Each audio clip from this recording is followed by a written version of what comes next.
కోడళ్ళ కొత్త కథల కోసం కోమలి టీవీని సబ్స్క్రైబ్ చేసుకోండి. నోటిఫికేషన్స్ కోసం బెల్ ఐకాన్పై క్లిక్ చేయండి. మే నెల మధ్యాహ్నం రామాపురంలో ఎండలు మండిపోతున్నాయి.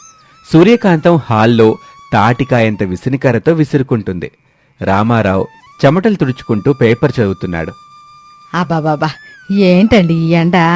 సూర్యుడు మనింటి పైకప్పు మీద కూర్చొని మంట పెడుతున్నాడా ఏంటి? చర్మం అప్పడంలాగా మాడిపోతుంది. నాకైతే ఊపిరి ఆడట్లా. ఏం చేయమంటావు కాంతం? బయట 45 డిగ్రీలు దాటిపోయింది. కాకులు కూడా ఎండ దెబ్బకి చెట్ల మీద నుంచి టప్పు టప్పుమని రాలిపోతున్నాయి. ఫ్యాన్ వేసినా వేడిగాలే వస్తుంది. ఫ్యాన్ గాలేవురు కావాలి? రే రాజేషు, ఎక్కడున్నావురా? ఈ ఎండకి నేను కరిగిపోయిలున్నాను. తొందరగా వెళ్ళి ఒక ఏసీ తీసుకురారా, నా వల్ల అవ్వట్లేదు. రాజేష్ చెమటలు తుడుచుకుంటూ అక్కడికి వచ్చాడు. వెనకాలే కోమలి కూడా వచ్చింది. అమ్మా, ఏసీ కొనాలంటే కనీసం 40,000 కావాలి. పైగా రోజు వాడితే నెలకి 5,000 కరెంటు బిల్లు వస్తుంది. నువ్వు ఆ బిల్లు కట్టగలవా? 5,000 ఏసీకి అంత బిల్లు వచ్చిద్దా? అమ్మో, నా వల్ల కాదులే. ఆ కరెంటోడికి నా ఆస్తి నేను రాసి ఇవ్వలేనులే గాని ఏసీ వద్దు, కూలర్ వద్దు. ఈ ఎండలోనే మాడిపోతాను. అత్తయ్య, మీరు కంగారు పడకండి. ఏసీ లేకుండా, కరెంటు బిల్లు రాకుండా ఇల్లు చల్లబడేలా నేను ఒక స్మార్ట్ ఐడియా వేశాను. ఇప్పుడే ఒక లారీకి ఆర్డర్ కూడా ఇచ్చాను. లారీకి ఆర్డర్ ఇచ్చావా? ఏంటి తల్లి, ఈ ఇంటిని కూల్చేసి హిమాలయాల్లో ఇల్లు కడతావా ఏంటి? హిమాలయాలకి మనం వెళ్ళడం కాదు మావయ్య, హిమాలయాల్నే మన ఇంటికి తీసుకొస్తున్నాను. కాసేపు ఆగండి, మీకంతా అర్థం అవుతుంది. ఓ అరగంట తర్వాత ఇంటి ముందు ఒక పెద్ద లారీ వచ్చి ఆగింది. అందులో నుండి పెద్ద పెద్ద 100 కిలోల ఐస్ గడ్డలు మోసుకుని వచ్చి పెరట్లో దించుతున్నారు. యామే కోమలి, ఏంటిది? ఇన్ని ఐస్ గడ్డలు ఎందుకు తెప్పించో? ఊళ్ళో వాళ్ళందరికీ ఐస్ గోళలు ఏమైనా అమ్ముతావా ఏంటి? కాదత్తయ్య, ఈ ఐస్ గడ్డలతో మన పెరట్లో ఒక చిన్న ఇగ్లూ కడుతున్నాను. సిటీలో పెద్ద పెద్ద ఈవెంట్స్కి ఇలాగే ఐస్తో స్టేజీలు కడతారు. మనం ఈ ఐస్ గడ్డలని ఒక గదిలాగా పేర్చి పైన టార్పాలిన్ కవర్ వేసేస్తే లోపల ఏసీ కంటే చల్లగా ఉంటుంది. ఐడియా అదిరిపోయింది కోమలి. చేపల మార్కెట్కి వెళ్ళి ఐస్ గడ్డలే కదా ఇవి. ఫ్యాక్టరీలో మనకి చాలా తక్కువ రేటుకి దొరుకుతాయి. కరెంటు బిల్లు అస్సలు ఉండదు. రేటు తక్కువేనా? అయితే సర్లే. యారా పనాళ్ళు, ఆ గడ్డల్ని జాగ్రత్తగా పేర్చేలా చూడండి. మధ్యలో మనం కూర్చోడానికి చోటు వదలండి. పనివాళ్లు గంట వ్యవధిలో పెరట్లో ఒక చిన్న ఐస్ గదిని నిర్మించారు. చుట్టూ ఐసు గోడలు, పైన దట్టమైన కవరు. లోపలికి వెళ్ళగానే ఫ్రీజర్లో ఉన్నంత చల్లగా ఉంది. అబ్బో కాంతం, ఏంటిది? బయట 45 డిగ్రీలుంటే ఇక్కడ -డిగ్రీలో ఉన్నట్టుంది. నా పళ్ళు టపటపలాడుతున్నాయి. అబ్బా, ఏం చల్లగుందండి. కోమలి, నీ ఐడియా సూపర్ అమ్మా. ఆ ఏసీల కంటే ఇదే బాగుంది. అందరం ఇక్కడే పడుకున్నారండి. అత్తయ్య, ఇది కేవలం చల్లదనం కోసం మాత్రమే కాదు. మనం ఈ ఐస్ ఇంట్లో ఉన్నన్ని రోజులు మనకి చెమట పట్టదు, ఒక్కపోత కూడా ఉండదు. ఇక సమయం రాత్రి 8 గంటలు.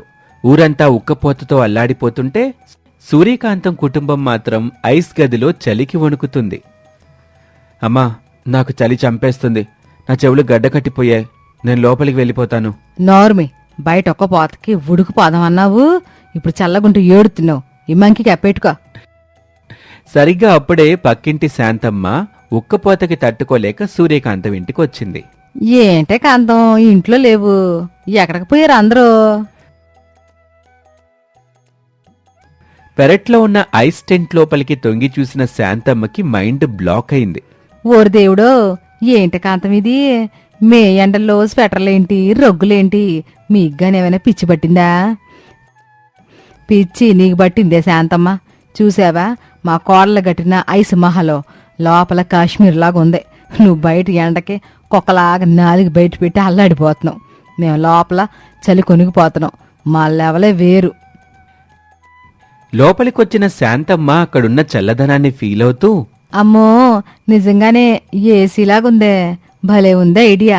కాంతం, నేను ఈ రాత్రికి మీతో పాటే ఇక్కడే పడుకుంటాను. ఈ ఒక్కపోతను భరించడం నా వల్ల అవ్వట్లేదు. ఓహో, పడుకుంటావా? ఇది ప్రీసత్రం అనుకున్నావా ఏంటి? నా కోడలో బుర్ర పెట్టి నేను డబ్బులు పెట్టి కట్టిన రిసార్ట్ ఇది. లోపల పడుకోవాలంటే రాత్రికి 100 రూపాయలు అద్దె కట్టాలి మరి. 100 రూపాయలా? నీ పీసినారతనంతా ఆగలయ్యా, పక్కింటి దాన్ని కదా, ఫ్రీగా పడుకునివే. 100 ఇస్తే పొరుపు, 50 ఇస్తే నేల మీద సాప, ఫ్రీ అయితే బయట గేదల పాక. ఏది కావాలో తెలుసుకో. శాంతమ్మ తప్పక 100 రూపాయలిచ్చి వాళ్లతో పాటు ఐస్ ఇంట్లో ఒక మూల పడుకుంది. ఇక మరుసటి రోజు ఉదయం శాంతమ్మ ద్వారా ఈ ఐస్ ఇంటి విషయం ఊరంతా పాకింది. కరెంటు లేక ఎండకి తట్టుకోలేని ఊరి జనాలు సూర్యకాంతం ఇంటి ముందు క్యూ కట్టారు. సూర్యకాంతం గారు, మా ఇంట్లో చిన్నపిల్లలు ఎండకి నిద్రపోవటం లేదు, కాసేపు మీ ఐస్ ఇంట్లో కూర్చొనివ్వండి. అయ్యో రండి, పెద్దలకి గంటకి 50 రూపాయలు, చిన్నపిల్లలకి 20 రూపాయలు, కుటుంబం మొత్తం వస్తానంటే ప్యాకేజీ, ఆ ప్యాకేజీకి 200 రూపాయలు. ఏంటత్తయ్య ఇది? ఊరి వాళ్ళు కష్టాల్లో ఉంటే వ్యాపారం చేస్తున్నారు. నోరు ముయ్యవే, మన వయసు గడ్ల కొనడానికి డబ్బులు పెట్టలేదా ఏంటి? పెట్టుబడి అంత వెనక రావద్దా? నువ్వు వెళ్ళి వాళ్ళకి ఐస్ వాటరో నిమ్మకాయ షర్బత్ కలిపి అమ్ము, గ్లాస్ 10 రూపాయలు. ఊరి జనాలు ఎగబడొచ్చి ఐస్ ఇంట్లో కూర్చొని సేద తీరుతూ ఉంటారు. చూసావా కాంతం, నా వల్ల నీకెంత వ్యాపారం జరిగిందో, నాకిందులో వాటా కావాలి. వాటనా? ఇంకోసారి గనక ఆ మాట అన్నావంటే నిన్ను తీసుకెళ్ళి ఆ ఐస్ గడ్ల కింద పెట్టి ఫ్రీజ్ చేసి పడేస్తాను, జాగ్రత్తగుండు. 3 రోజులు గడిచాయి. సూర్యకాంతం వ్యాపారం బాగానే సాగింది. కానీ 4వ రోజు ఉదయం ఉష్ణోగ్రత 48 డిగ్రీలకు చేరుకుంది. ఎండ మండిపోతుంది. కాంతం, ఎండ చాలా విపరీతంగా ఉంది. ఆ ఐసుగడ్డలు నెమ్మదిగా కరిగిపోతున్నాయి. కిందంతా నీళ్లుగా అవుతుంది చూడు. ఏం కరగోలేండి, కరిగితే కింద కాలువలోకి వెళ్ళిపోతాయిలే. మధ్యాహ్నం 2 గంటలు. కరిగిన నీరు బయటకు వెళ్ళటానికి దారి లేక పెరట్లోనే చిన్న చెరువులా నిలిచిపోయింది. అత్తయ్య, ఐస్ చాలా స్పీడ్గా కరిగిపోతుంది. మంచాలు కూడా నీళ్ళల్లో తేలుతున్నాయి. మనం బయటికి వెళ్ళిపోవడం మంచిది అత్తయ్య. అదేంటి అట్టా కరిగిపోతుంది? అరెరరే, నా 200 రూపాయల కస్టమర్లు ఇప్పుడిప్పుడే వస్తానన్నారే, రేపు కరగకూడదా దరిద్రపు ఐసు. సరిగ్గా అప్పుడే లోపలున్న ఒక పెద్ద ఐసు గడ్డ భడేల్మని కింద పడి ముక్కలైంది. ఆ శబ్దానికి అందరూ ఉలిక్కిపడ్డారు. అమ్మో, ఐస్ కూడా కూలిపోతుంది, పారిపోండి! అందరూ ప్రాణభయంతో బయటకు పరుగులు తీశారు. ఐసిల్లు పూర్తిగా కరిగిపోయి నేలమట్టమైపోయింది. నీ ఐసీలు తగలయ్యా. ఏంటి కాంతం ఇలాగా? ఎండకి సావడం నయ్యం గాని ఈ చలి నీళ్ళల్లో జారిపడిపోయి నడుములు ఎరగొట్టుకోవడము మా వల్ల కాదమ్మా. నా 100 రూపాయలు నాకు వెనక్కి ఇచ్చెయ్యి. 100 రూపాయలా? నువ్వు ఐస్ నీళ్ళలో వాటర్ పార్కులాగా ఆడుకున్నావుగా, దానికి నీకు ఎక్స్ట్రా బిల్లు వెయ్యాలి. ఎక్కడి నుంచి పోతావా లేదా? ఇక సమయం సాయంత్రం 5 అయింది. అందరూ స్నానాలు చేసి శుభ్రంగా హాల్లో కూర్చున్నారు. కాని ఎవ్వరూ ఏమీ మాట్లాడడం లేదు. చూసావా కాంతం, ప్రకృతికి ఎదురెళ్ళి మనం ఎన్నేషాలేసినా అది నిలబడదు. ఎండకి ఐసు కరగటం ఖాయం. అనవసరంగా డబ్బులు దండగా ఇప్పుడు ఇల్లంతా బురద బురద. అవును మామయ్య, నా ఐడియా తప్పని నాకిప్పుడే అర్థమైంది. తాత్కాలికంగా ఉపశమనం కోసమని కృత్రిమ పద్ధతులు వాడితే ఇలాగే జరుగుతుంది. దీనికి శాశ్వత పరిష్కారం ఐస్ గడ్డలు కాదు. ఏంటమ్మ మరి, ఏసీ కొందామంటావా? ఏసీ కొన్నా కూడా దానికి కరెంటు కావాలి కదా అత్తయ్య, అది కూడా కృత్రిమమే. ఈ వేడి ఎందుకు పెరుగుతోంది? మనం చెట్లు నరికేసేసి కాంక్రీట్ ఇల్లు కట్టుకోవడం వల్లనే కదా. ఈరోజు ఐస్ గడ్డలకి పెట్టిన డబ్బులతో మనం మన పెరట్లో ఒక 10 చెట్లు గనక నాటుంటే ఇంకో 2 ఏళ్లలో మనకి జీవితాంతం ఉచితంగా చల్లగాలొచ్చేది. కోమలి చెప్పిన మాటకి సూర్యకాంతం ఆలోచనలో పడింది. భలే చెప్పేవు కోమలి. టెంపరీ సుఖం కోసం నేను పాకులాడాను, ప్రకృతిని వదిలేసి ఐస్ గడ్డలు నమ్ముకున్నాను. రే రాజేషు, రేపు ఉదయానికి వెళ్ళి నర్సరీ నుండి ఒక 10 యాప మొక్కలు, రావి మొక్కలు తీసుకురా. పెరట్లో ఎక్కడైతే ఐసీలు కట్టుకున్నాం కదా, అక్కడ నువ్వు తెచ్చిన మొక్కలు నాడదాం. అలాగే అమ్మా. మరి ఆ శాంతమ్మ ఆంటీ అడిగిన 100 రూపాయలు ఇచ్చేస్తావా? వామ్మో, అది మాత్రం కుదరదు. కావాలంటే ఆ 100 రూపాయలతోటి 2 మొక్కలు కొని దాని మొహాన్ని కొడతాను గాని ఇవ్వనురా. తీసుకెళ్లి వాళ్ళింట్లో నాటుకోమను. అందరూ ఆ మాట విని పగలబడి నవ్వారు. కృత్రిమ పద్ధతుల కంటే ప్రకృతికి దగ్గరగా బ్రతకడమే అసలైన సుఖమని ఆ కుటుంబం గుర్తించటంతో ఈ కథ సుఖాంతమైంది. ప్రకృతికి విరుద్ధంగా మనం ఎన్ని కృత్రిమ పద్ధతులు వాడినా అవి తాత్కాలికమే. విపరీతమైన ఎండల నుండి, వాతావరణ మార్పుల నుండి మనల్ని శాశ్వతంగా కాపాడేది చెట్లు మాత్రమే. చెట్లని పెంచుదాం, ప్రకృతిని కాపాడుకుందాం. ఇది వాల్టి కథ. మరొక ఆసక్తికర కథలో మళ్ళీ కలుద్దాం. అంతవరకు సెలవు. నమస్తే. మండు వేసవికాలం. సూర్యకాంతం ఇంట్లో పాత ఫ్యాను కిర్రు కిర్రుమని తిరుగుతూ వేడిగాలినిస్తుంది. రాజేష్, మోహన్ చెమటలు తుడుచుకుంటూ నేలమీద పడుకొని ఉన్నారు. అప్పుడే ఊరి నుంచి వచ్చిన ఆడపడుచు భద్రమ్మ, ఏంటే వదినా, సిటీలో పెద్ద కాంక్రీట్ ఇల్లు కట్టానని తెగ బిల్డప్ ఇచ్చేసావు. లోపలికొస్తే ఉల్లిపాయల గోడౌన్లో ఉన్నట్టు ఉడికిపోతున్నావు.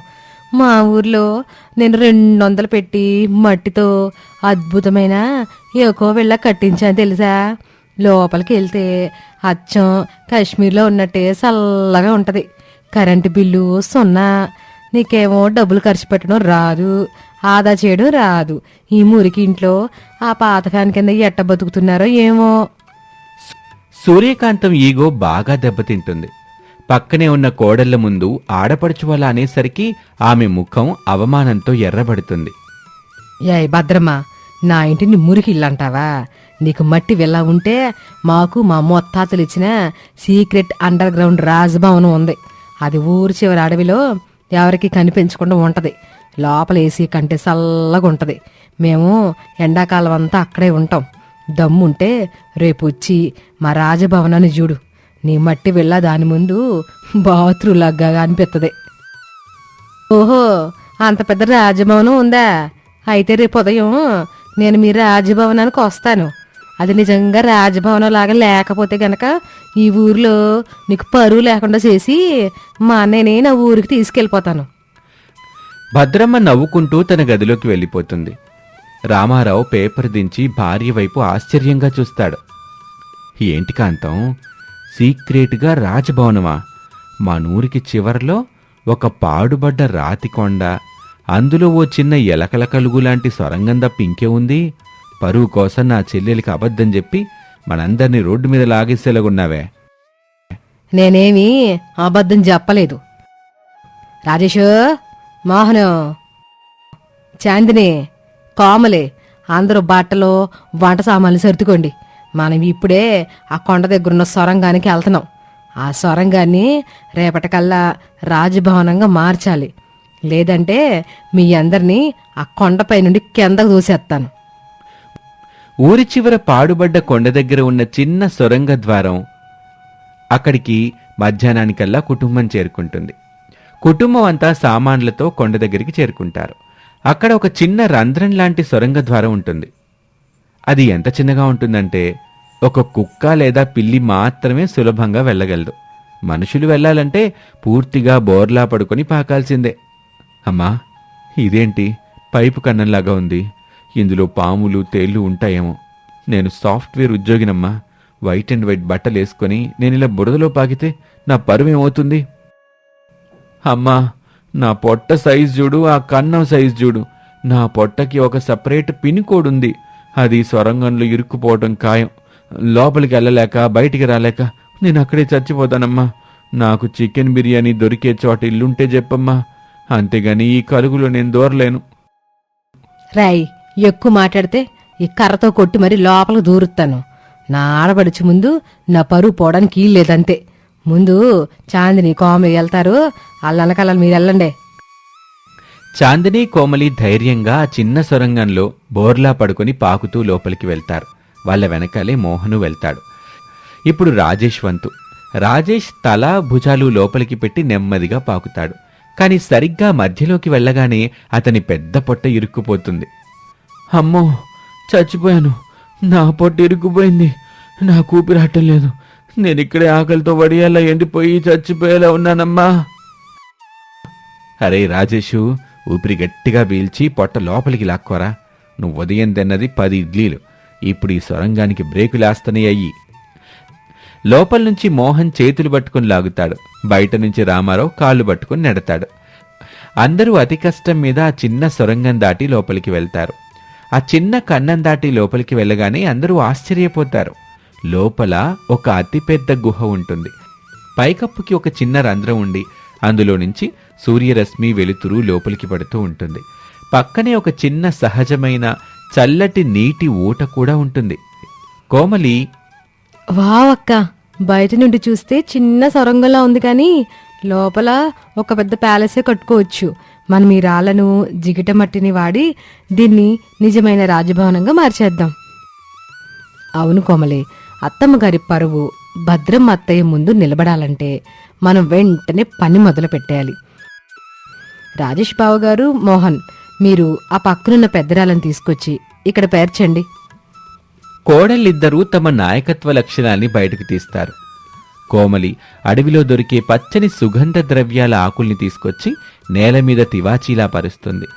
రాత్రవ్వగానే అడవిలో దొరికే ఆముదం నూనెతో చిన్న చిన్న మట్టి దీపాలు వెలిగించి గోడల వెంబడి పెడతారు. ఆ దీపాల వెలుతురులో ఆ విశాలమైన గుహ అచ్చం ఒక విలాసవంతమైన పాతకాలపు రాజభవనంలాగా మెరిసిపోతూ ఉంటుంది. లోపల వాతావరణం కూడా న్యాచురల్ ఏసీలాగా భలే చల్లగా ఉంటుంది. దేవుడా, నా కోడల్లో మట్టిని కూడా బంగారంగా మార్చేశారు. ఈ సొరంగం ఇప్పుడు ఒక యంత్ర భవనంలాగా ఉంది. ఆ భద్రమ్మ కట్టిన యొకోవిళ్ళ దీని ముందు బాత్రూం కంటే దారుణంగా ఉంటది. రాజేష్, అతనికేమో విపరీతమైన ఆకలి వేస్తూ ఉంటుంది. చాందిని, ప్యాలెస్ అయితే కట్టారు కానీ నా పొట్టలో ఎలుకలు బ్రేక్ డాన్స్ చేస్తున్నాయి. తినడానికి ఏమైనా ఉందా? అప్పుడే సిద్ధం చేశానండి. రాజభవనానికి తగ్గ రాజభోజనం రెడీ. చాందిని అడవిలో దొరికిన మునగాకుల్ని, బచ్చలి కూరని చేతులతోనే తుంచుతుంది. ఇంటి నుండి తెచ్చిన టమాటాలను 2 చేతులతో గట్టిగా పిసికి గుజ్జు చేస్తుంది. పచ్చిమిర్చిని ఒక రాయి మీద పెట్టి మరో రాతితో దంచి పేస్ట్ చేస్తుంది. మట్టితో ఒక పొయ్యిని ఏర్పాటు చేసి ఎండిన పుల్లలతో నిప్పు రాజేస్తుంది. అరిటాకుల్లో వంకాయలను, ఆకుకూరల మిశ్రమాన్ని పెట్టి దానికి మట్టి పూసి నిప్పుల్లో వేసి బ్రేక్ చేస్తుంది. ఇంకో పక్కన రాగి పిండితో మెత్తటి రాగి సంకటి చేస్తుంది. ఆ వేడివేడి అరిటాకు పట్లం విప్పగానే ఆ గుహంతా ఘుమఘుమలాడే సువాసన వ్యాపిస్తుంది. చాందిని ఆ భోజనాన్ని రాజేష్కి, మిగతా వాళ్ళకి వడ్డిస్తుంది. ఆహా, అమృతం! చాందిని, ఈ రాజభవనంలో నువ్వు చేసిన వంట ముందు ఆ 5 స్టార్ హోటల్స్ ఎందుకు పనికిరావు. నా జన్మ ధన్యమైపోయింది. నేను జీవితాంతం ఈ సొరంగంలో ఇక్కడే ఉండిపోతాను. కుటుంబం అంతా సంతోషంగా చల్లటి వాతావరణంలో భోజనం చేసి హాయిగా నిద్రపోతారు. భద్రమ్మ సూర్యకాంతం అబద్ధం చెప్పి ఎక్కడికో పారిపోయి ఉంటుంది. ఆ రాజభవనం గుట్టేంటో తానే కనిపెట్టాలి అని ఓ పట్టుచీర కట్టుకుని మెడనిండా నగలు వేసుకుని ఆ కొండ దగ్గరికి వస్తుంది. అక్కడ ఆ చిన్న సొరంగం కన్నం కనిపిస్తుంది. భద్రమ్మ సొరంగం వైపు చూసి నవ్వుతూ, ఏంటి, ఇదేనా రాజభవనం? ఇది పందులు దొరడానికి కూడా పనికిరాదే. సూర్యకాంతం దీని లోపల దాక్కుని నా దగ్గర బిల్డప్లు ఇస్తుందా? నేను లోపలికి వెళ్ళి దీని బండారం బయట పెట్టి మా అన్నయ్యని ఇంటికి తీసుకుపోతాను.